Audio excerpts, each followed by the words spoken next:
Buongiorno a tutti e bentornati a Liberamente, variazioni e scorribande qui su Radio Libertà.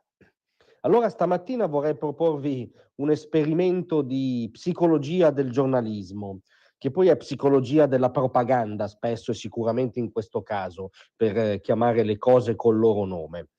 L'esperimento è questo. Oggi i titoli dei giornali ovviamente sono tutti sull'accordo di tregua raggiunto in Medio Oriente tra Israele e la banda terrorista di Hamas.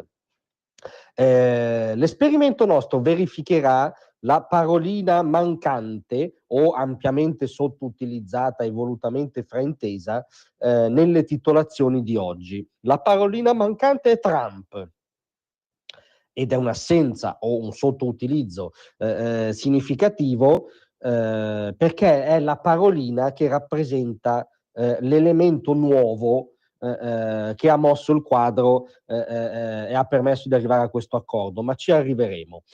Intanto l'esperimento, Corriere della Sera, titolone, Hamas Israele è tregua. Occhiello, da domenica il cessate il fuoco, festeggiamenti a Gaza, Biden, uno dei negoziati più difficili in carriera, Biden, cioè il presidente che mesi fa i democratici hanno definito, come dire, incapace di intendere e di volere, tant'è che hanno dovuto sfilarlo dalla corsa alla Casa Bianca. Catenaccio, sì dei palestinesi all'intesa. In teoria anche sì degli israeliani, ma si tende sempre a sottolineare la grande volontà pacifista di Hamas. Ecco qui la parolina sottoutilizzata, Trump dà l'annuncio per primo, merito mio, i calcoli di Netanyahu. Cioè Trump è nominato sul Corriere solo in quanto diciamo abusivo della trattativa che cerca di intestarsi il merito. Repubblica, titolone a tutta pagina, Gaza speranza di pace. Dal 19 il cessate il fuoco per 6 settimane, il ritiro dell'IDF dalla striscia e il rilascio di 33 ostaggi. Il premier del Qatar Al-Thani dà l'annuncio. Il primo a darlo è stato Donald Trump, ma nell'ordine di lettura di Repubblica c'è prima il premier del Qatar. Netanyahu, dettagli da definire e Hamas esulta. Ultimo sommarietto, Casa Bianca. Per Biden è il risultato di un lavoro fatto insieme a Trump, che però sottolinea è tutto merito mio. Anche qui è sottonominato solo come il discolo, l'imbucato, diciamo, che c'entra poco, ma tenta di essere il re del party. La Stampa, titolone La tregua, dopo 467 giorni, accordo tra Israele e Hamas. Liberi prima giovani e donne, Tajani, soldati italiani nella striscia. Ora, con tutto il rispetto per il nostro ministro degli esteri, diciamo che Tajani abbia preminenza nella titolazione su Trump, come dire, suona un po' farlocco. I due commenti, gli ostaggi liberati, vivi o morti, la gioia palestinese, torniamo a casa. C'è sotto, non nell'apertura dedicata all'accordo in Medio Oriente, la parolina magica, che come se non c'entrasse niente col suddetto accordo, il mondo intero alla corte di Trump, Donald 2 spaventa solo gli europei. Il sondaggio, l'80% dei cittadini europei pensa che la sua vita peggiorerà. Cioè Trump è citato in un'altra cosa rispetto alla notizia di queste ore per dire sostanzialmente che gli illuminati europei sono spaventati dal ritorno del puzzone, mentre gli altri ingenuamente sono contenti, una sorta di caso tra l'altro di suprematismo involontario della stampa. Dopodiché abbiamo il Messaggero che apre con un grande finalmente. Dopo 466 giorni di guerra e 46.600 morti, accordo Israele-Hamas, cessate il fuoco a Gaza e 33 ostaggi liberati a partire di domenica. Nei servizi c'è la parolina sottoutilizzata tra Biden e Trump, la corsa a intestarsi annuncio e meriti. È paritaria, diciamo, la situazione, no? Tra colui che ha palesemente sbloccato la situazione e l'incapace di intendere di volere di cui sopra. Chiudiamo questa rassegna del doppiopesismo congenito con il domani. Israele e Hamas raggiunto l'accordo, gli ostaggi del 7 ottobre presto liberi.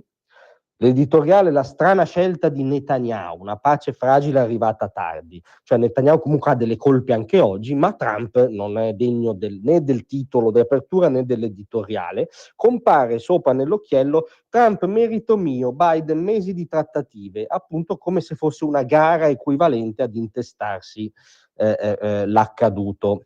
Ora, chiunque sia vagamente onesto intellettualmente sa che lo sblocco che ha permesso questa svolta è appunto la parolina magica, si chiama Donald Trump.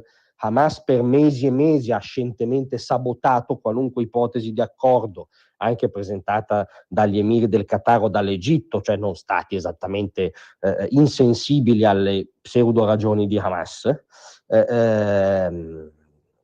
ponendo sempre ad Israele richieste assurde che sostanzialmente implicavano il ripristino delle condizioni perché si avverasse un nuovo 7 ottobre e quindi, come dire, di fatto sabotando ogni ipotesi di accordo. Questa volta Hamas è andata, guarda caso, a pochi giorni dall'insediamento di Trump fino in fondo. E il perché sta in alcune parole, scusate, recenti di Trump, che parlando dell'accordo imminente in quel momento aveva dichiarato: devono farlo. Se non lo fanno ci saranno un sacco di guai là fuori, come non hanno mai visto prima. Ora succede che le canaglie di Hamas, ahimè, siano molto più lucide delle cancellerie europee perbeniste che equivocano questo linguaggio irrituale trampiano come diciamo la sparata del cowboy. Sanno che invece rappresentano un messaggio di realismo politico ben preciso. Sono andati questa volta a chiudere l'accordo perché sanno che Trump quando evoca la deterrenza americana è credibile. Sanno che Trump, quando evoca l'uso della forza nel caso vengano calpestati interessi dell'America e dei suoi alleati, è credibile. Se lo ricordano, per esempio, perché Trump è quello che ha eliminato il generale Soleimani mandandogli un missile sulla sua auto in un aeroporto di Baghdad. Quindi lo sanno che il cosiddetto cowboy è credibile. Guarda caso, questa volta hanno fatto l'accordo. La dimostrazione che è un accordo che rientra perfettamente nello schema Trump l'ha data d'altronde il segretario di Stato uscente Anthony Blinken, che per la prima volta ha espressamente parlato di allargamento degli accordi di Abramo all'Arabia Saudita, cosa che poi Trump ha confermato in serata,